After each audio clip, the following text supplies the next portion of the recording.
Today, we're diving headfirst into everything we know about Ghost of Yōtei so far. The standalone sequel that's basically what would happen if John Wick was a female samurai in 1600s Japan with a kill list longer than my backlog. And trust me, that's saying something. Before we jump in, smash that subscribe button faster than Atsu can dual wield those katanas, and ring that notification button, because with Ghost of Yōtei dropping October 2nd, you'll want all the updates I got coming. Alright, let's get the basics out of the way. Ghost of Yōtei is being developed by Sucker Punch Productions. You know, the studio that somehow went from making cartoon raccoon thieves to creating one of the most visual, stunning samurai epics of all time. Talk about glow up, am I right? The game will be published by Sony Interactive as a PlayStation 5 exclusive. And yes, I said PlayStation 5, no backwards compatibility with PS4 this time around. This is Sucker Punch's first game built from the ground up for the PS5, which means they're finally free from the shackles of last-gen hardware. Mark your calendars for October 2nd, 2025. And yes, GTA 6 is supposed to come out this fall, which either makes Sucker Punch the bravest studio in gaming or completely crazy. Possibly both, but hey, different audience, different vibes, and there's room for both vengeance-driven samurai and whatever crime shenanigans Rockstar is cooking. Will Ghost of Yōtei come to PC eventually? Sony hasn't confirmed anything, but given the recent patterns of bringing exclusives to PC a year or two after console releases, I bet my favorite controller it will happen. Just don't hold your breath. We're talking 2026 or 2027 at the earliest.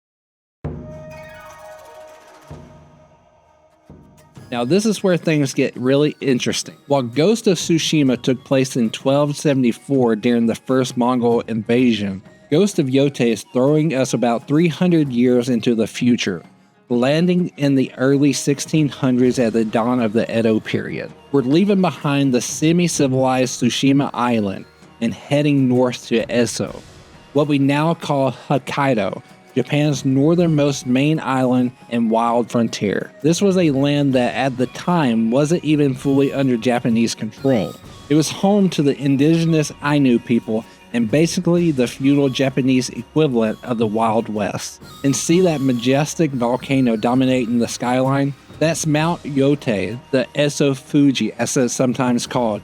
And it's not just a pretty scenery, it's the game's namesake. Because nothing says epic revenge quest like a potentially active volcano looming in the background. Speaking of revenge, let me introduce you to our new protagonist, Atsu. If you thought Jin Saki had it rough, Atsu's backstory will make you wince. As a child, she watched her family get brutally murdered by a gang called the Yotei 6, who then left her for dead by literally pinning her to a burning ginkgo tree with her father's katana. Talk about childhood trauma that would make Batman say, "Whoa, that's dark." 16 years later, Atsu returns to Esso with that very same katana and a list of 6 names that needs crossing off. The snake, the Oni, the Kitsune, the spider, the dragon, and Lord Saito. It's basically Kill Bill meets feudal Japan, and I'm here for it. But Atsu isn't just any vengeful warrior. She becomes the ghost, donning a broken Onryo mask that will haunt your nightmares, and the nightmares of everyone unfortunate enough to be on her hit list. If you don't know what an Onryo is, think the creepy long-haired vengeful ghost from Japanese horror films like The Ring, but now she's got swords, plural, as in 2 of them. The developers have teased that while revenge is the starting point, there's more to her journey than just revenge. So expect some character growth, unlikely allies, and probably some moral quandaries about whether slaughtering everyone who wronged you is really the path to inner peace. Spoiler, probably not, but it sure makes for great gameplay. By the way, Atsu will be voiced by Erika Ishii in English and Ferris Ai in Japanese. Both incredible voice actresses who are going to bring some serious emotional depth to our vengeful protagonist.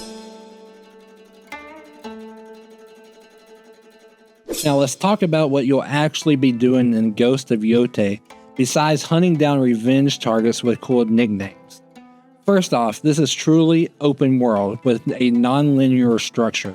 Unlike many open world games that are just linear stories with extra steps, Ghost of Yōtei lets you decide which of the Yotei 6 you want to hunt down first. That's right, you get to choose the order of your revenge tour, which means every player's journey will feel slightly different. The world of Ezo promises to be even more varied than Tsushima, with environments ranging from sprawling grasslands to snow-covered mountains, from dense forests to fields of wildflowers. And since we're in Hokkaido, expect hot springs, Shinto shrines, and all the feudal Japanese aesthetic goodness that made Ghost of Tsushima such eye candy, but now with next-gen polish. Combat-wise, get ready for some major upgrades from Tsushima.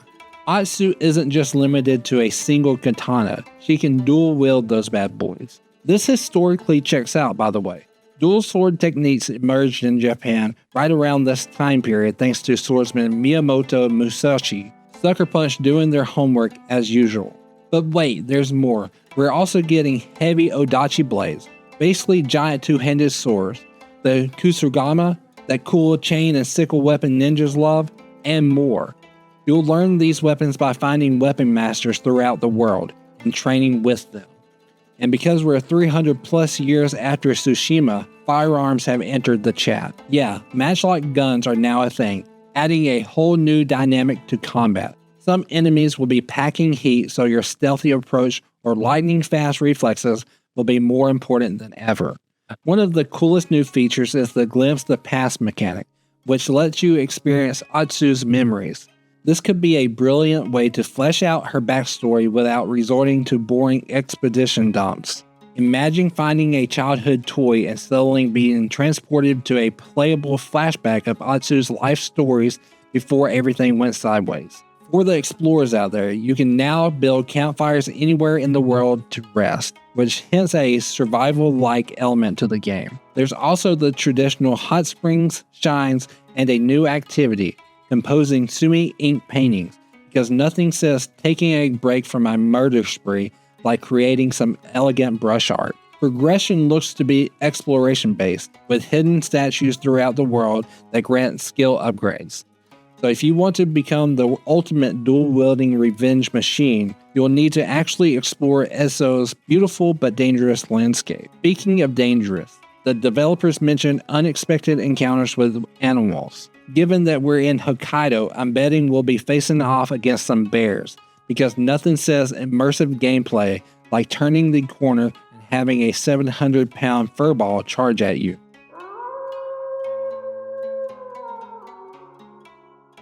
Let's talk tech, because Ghost of Yōtei is going to push your PS5 to new heights. Being built exclusively for current gen means Sucker Punch can go all out. We're talking massive draw distances that let you see across vast landscapes, skies filled with twinkling stars, and even the northern lights, and vegetation that responds realistically to the northern winds. The audio design is getting the royal treatment also. Sucker Punch literally recorded ambient sounds in the Hokkaido National Parks to capture authentic forest rustling and wildlife noises. Combined with the PS5's Tempest 3D audio tech, you'll hear every twig snap in those snowy woods, which is either immersive or terrifying depending on whether you're the hunter or the hunted.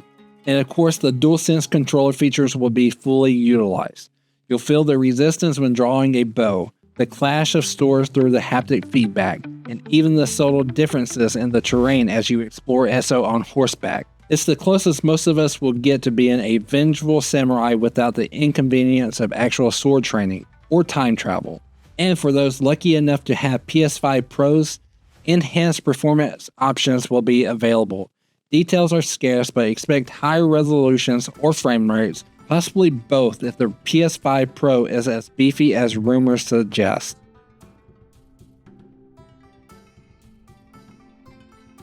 Alright, let's talk about getting your hands on this gem. Pre-orders open on May 2nd, 2025, and there are 3 editions to choose from. The standard edition will run you $69.99. And yeah, sadly, that's the new normal price for AAA games. Pour one out for the $59.99 error. The digital deluxe edition costs $79.99 and includes some digital goodies: the Snake's armor set, an alternate armor die, and a unique horse and saddle, the charm of Tsukuyomi, which gives you some in-game perk, a gold-plated sword kit, and early access to Traveler's Maps that reveal skill upgrade statues. Not bad for an extra $10. But for the true Ghost fanatics out there, the collector's edition is where it's at. For a wallet-emptying $249.99. This beast includes everything from the digital deluxe plus a physical replica of Atsu's ghost mask to display next to your Jinsaki's mask if you're a true collector. A cloth sash with the names of the Yotei 6, a metal replica of Atsu's sword guard showing 2 wolves, a coin game set called Zeni Hakichi that appears in-game, a papercraft ginkgo tree, and art print cards. And yeah, the collector's edition price tag is steep enough to give you a nosebleed, but given how quickly these things sell out, you might want to set an alarm for May 2nd if you're interested. It will be sold exclusively through direct.playstation.com in some regions. Regardless of which edition you pre-order, you'll get a bonus ghost mask for Atsu to wear in-game and a set of 7 PSN avatar icons featuring Atsu and each of the Yotei 6. Because why have one profile pic when you can have 7? So when can you actually play this beauty? October 2nd, 2025. That's a Thursday, so I recommend scheduling a long weekend for this one. You're going to need it. As for what's next in terms of promotion, we haven't seen a deep gameplay demo yet, so expect that to drop during summer game events. Given Sony's track record, I wouldn't be surprised if Ghost of Yōtei gets its own dedicated State of Play showcase a month or two before release. And what about post-launch content? Well, Ghost of Tsushima eventually got the free Legends co-op mode and the Iki Island expansion, so there's precedence, but Sucker Punch is being tight-lipped about any plans beyond the base game for now. Let's just hope we don't have to wait another 5 years for more Ghost content after this. And there you have it, everything we know about Ghost of Yōtei so far, from its breathtaking northern Japan setting to its vengeance-driven female protagonist, from dual-wielding katanas to facing off against early firearms. This sequel is shaping up to be a worthy successor to one of the best games of the PS4 generation. What impresses me the most is how Sucker Punch is evolving the formula without abandoning what made the original special. They could have easily given us Jinsaki Part 2 and called it a day. Instead, they're taking bold risks with a new protagonist, setting, and time period, while still maintaining the core Ghost DNA. Ghost of Yōtei looks like it could be the game that defines the latter half of 2025, even with the looming shadow of certain other open-world giants on the horizon. And personally, I can't wait to don that creepy Onryo mask and start crossing names off my list. So what do you think of Ghost of Yōtei? Which aspects are you most excited for? Drop a comment below and let me know if you'll be ordering that massive collector's edition or sticking with the standard version. Don't forget to like the video, subscribe if you haven't, and hit that notification bell to stay updated on all things Ghost of Yōtei as we get closer to launch. I'll be covering every new trailer and gameplay reveal as they drop. This is ZaneMercer signing off. Stay ghostly, my friends.